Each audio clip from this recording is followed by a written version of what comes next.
Hey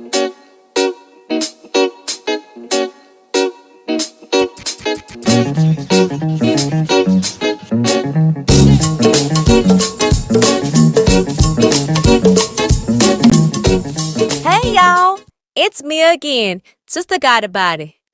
When I tell you, just call Melody the clean-up woman, because she's out here cleaning these hoes up. Y'all know she started with Tuna Cat and Destina, then the Side Piece Coalition, Kimmy and Trish, and now the Backstabbers, Nell and Stormy. And she also has 2 bonus clips. Let's get into this. Hey, this Nell. How are you doing? Hey, Mel. It's so good to see you. How have you been doing? I'm good, but I don't know how good it is going to be to see me after this conversation. Stormy, how are you? Hey, Belle, long time no see. You got me wondering, what is this unexpected dinner all about? Okay, pump your brake. You are soon gonna find out. Well, ladies, I've met with Swimmer Cat, that's Lord Death Thema, the Side Piece Coalition, and now the Backstabbers. You are all of my enemies. Like I told the ladies earlier, God has prepared this table before me in the presence of my enemy long enough. This is the final last supper. You know, when the both of you came on the show, I thought you were going to be different. I thought you really were my friends.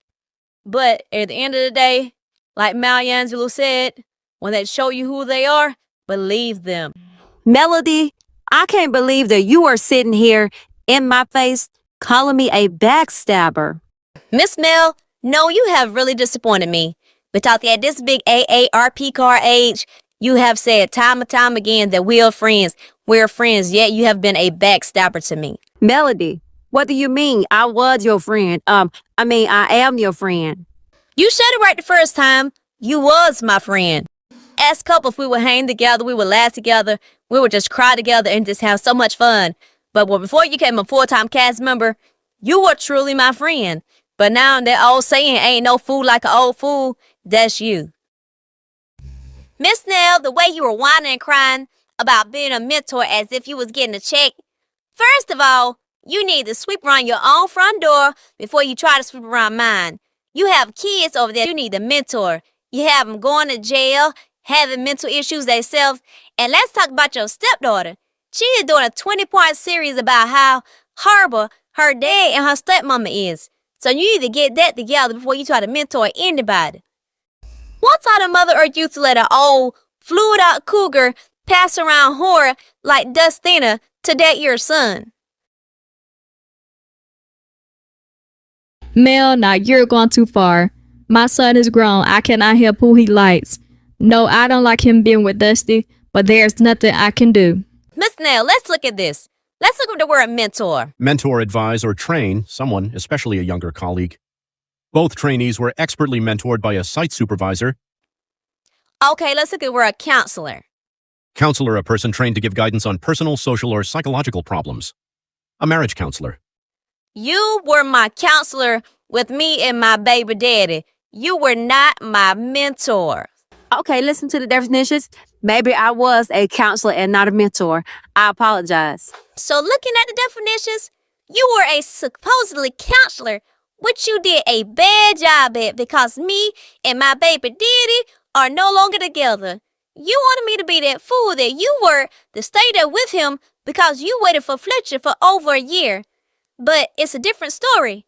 I was not going to allow him to continue to cheat on me and plus to have a baby on the side. He probably stayed with Fletcher because you know it's your karma. Because isn't that how you got him by being a side piece?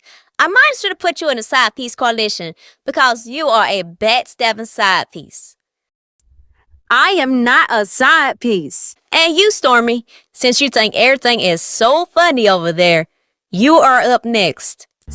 Bitch, you ain't gonna talk to me the way you talk to Miss Nell. You at home with your sound bowls and crystals trying to act like you one with the universe when all alone you a two-headed snake. We both have successful businesses, and we could have came together and made money. But we could have done nothing with bull-faced Betty, your mama always in these groups talking about me. When we first met and we was talking about business and everything, I really thought we was going to do good together. When we went to the little Galentine's tea and you about to box Destiny I really thought you had my back.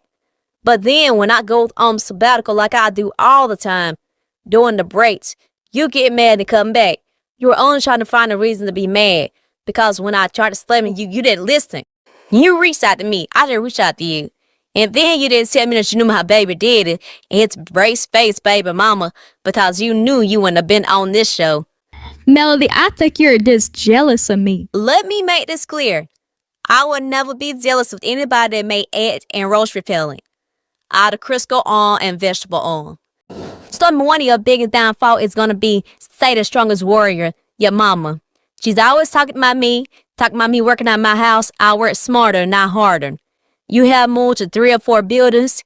People are not getting their product or their money. Your product is defected. We have yet to see how you make your product. I guess if we go to Alibaba. My stuff is not from Alibaba. I met you in-house like I said. You the one sit here always want to show your chemist. I don't have to show how I make my product. Don't worry about me.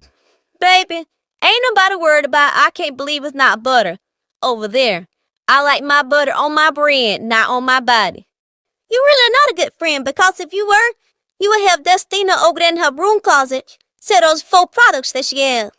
Miss Nell, my final parting words to you. First of all, grow up. You are hanging with people that are almost your kids' age. And you're talking about being a mentor. How are you mentoring them in the club? And next, I never thought the day would come that we would not be friends. We were always that we hung out, we laughed, we did so much together. But the love of money is the root of all evil. And I see that you would do anything for $1 to be on a TV show. Stormy, you're next. One thing I would say, you should have kept Clear Cow because he helped turn your business around and get you on the map.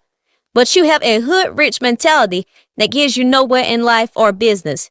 I would have helped you because I like to see everybody win. And you tried to use my slogan, they're not like us. No, you're not like us. All I can say to you is, hi ho, get back. Now that my journey is over on Kiss My Assville, it's now time for me to give this table. And all I can say to y'all is bye, you backstabbing bitches. Hey, Sonny, it's so good to see you. How are you doing? Hey, Mel. I'm doing good. It's good to see you. How are you? You know, I'm doing good. I feel better. I had to give a few go-to-hell messages, but that's not with you. Sonny, I just want you to know that I appreciate you for being your authentic self. You came on this show where you got thrown on the show and have went to hell with Destina, with you and Moses, but you kept it cute. So I wanted to take this time and let you know that I appreciate you for being real and standing on business the whole time you been on the show and not flipping. Mel, thank you for such kind words. Yes, it was hard coming from behind the camera to being on camera, especially dealing with a thought box. But I like to get to know people for themselves. So that's what I want to do, get to know you for you. And thank you for allowing me to come on this show and just to be around. You know, I will be getting with you for us to do some different projects because we are going to win together.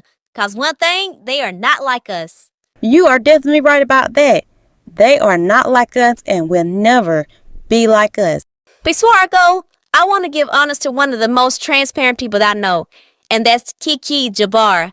Kiki life was an open book here on Love and Marriage Huntsville. She was a testimony to so many people. Regardless of how people think I felt about Kiki, I loved Kiki. Kiki was my friend, and she was my friend till the end. So I want to take this time to honor her life and her legacy through this video that Britt made.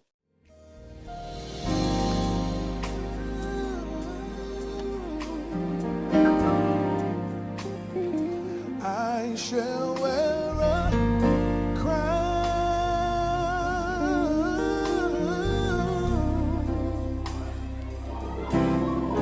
when it's all over. Yes, when it's all over. Oh, I shall see his face.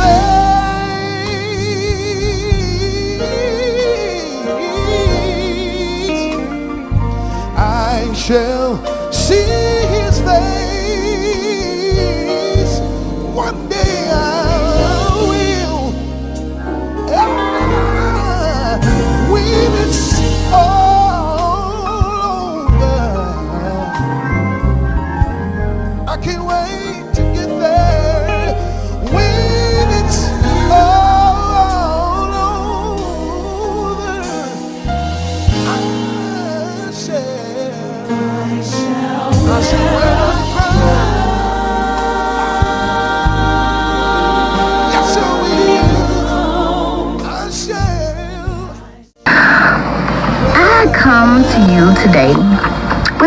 question of the day. Why do sometimes, when we know that God has put a gift on the inside of us, why do we hide it? Why are we scared and fearful to share it with the world? Even after He has confirmed it to us time after time after time again, and you ignore it time after time after time again. Self-doubt often leads to self-pity. And if you don't move, then nothing happens. You know the saying, make some shake. Make it shake. Shake it fast. It reminds me of, you know how when you're fussing at a kid about something over and over and over again, like, you know, my 12-year-old, I don't get why he doesn't get certain things. Why do I have to tell him the routine when he comes in the house? Don't pull your shoes off and put them on the floor over and over and over again. It is so frustrating. It's like, why don't you get it? And it makes you just kind of, you know, sometimes want to go upside the head. Sometimes I think that's how God feels with us. It's like, why don't you get it? I've put this on the inside of you. I've told you what you were supposed to do. I've confirmed it through several sources, several times, and you still won't move. Why are you scared? What are you fearing? Why are we so scared to put ourselves out there and dare to be different? Dare to try to be who we were meant to be? Why? Sometimes I think that God says to us, if you don't move, then I won't push you to move. But if you do, just take a step, I'll push you in the right direction. And before you know it, you'll be running. And a lot of times we know that and we still are too fearful to do it. Why? Why is that? Why is that? Have faith. He is the know-all of know-all, right? So if He put something on the inside of you, then that means that He gave you the tools that it takes to bring it into manifestation.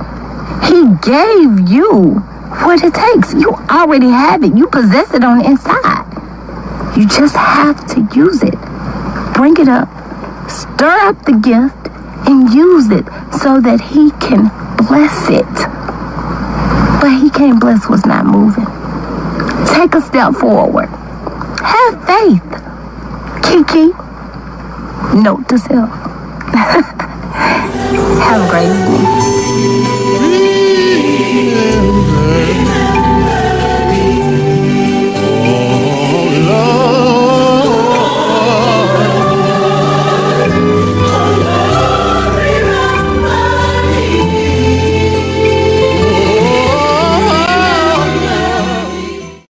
Kiki, we know to be absent from this body is to be present with the Lord. And one day we see you again. We love you and we miss you. Mwah. Shall I tell you, we finally made it to the end. Y'all, don't cry. I'll still be out here in the YouTube streets. Don't worry about it. But I hope you enjoyed it. And again, Kiki, we miss you and we love you. Rest easy, baby.